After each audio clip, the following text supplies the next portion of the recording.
On va s'intéresser à la résolution modulo B d'une équation de la forme AX égale C. Face à une telle équation, on aimerait, entre guillemets, diviser par A modulo B, c'est-à-dire plus correctement, multiplier par l'inverse de A modulo B. Mais encore faut-il que A est un inverse modulo B.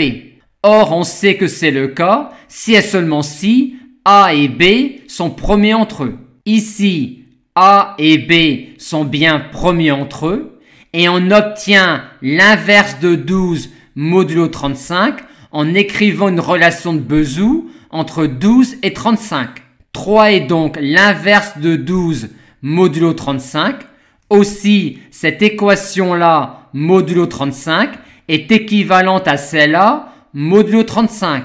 Aussi, quand A et B sont premiers entre eux, cette équation-là admet une infinité de solutions, mais on en a une et une seule modulo B, et l'obtenir revient à déterminer l'inverse de A modulo B. Voyons maintenant le cas où A et B ne sont pas premiers entre eux. Quand A et B ne sont pas premiers entre eux, on peut mettre en facteur dans A et B leur PGCD. Et si on peut également mettre en facteur dans C le PGCD, on peut penser qu'il sera possible de simplifier cette équation-là. Sur l'exemple, on peut bien mettre le PGCD en facteur dans C. En traduisant cette équation modulo 21 dans Z, on se rend alors compte que cette équation-là, modulo 21, est équivalente à celle-là, modulo 7.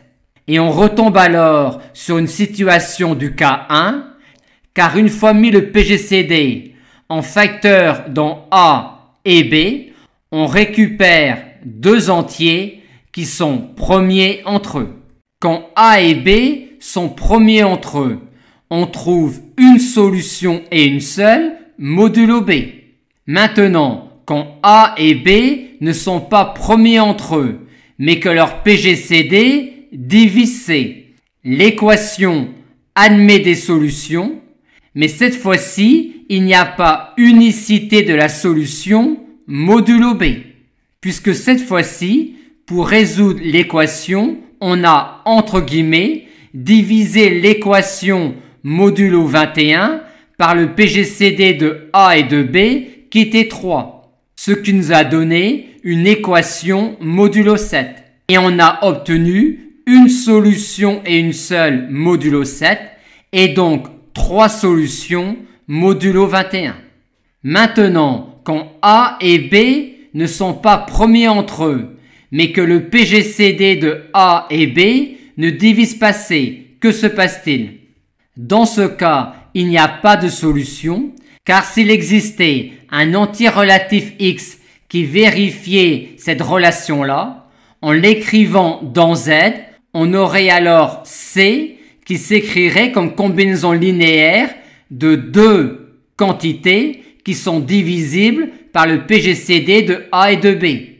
Et comme C n'est pas divisible par le PGCD de A et de B, on en déduit qu'il ne peut pas y avoir de solution.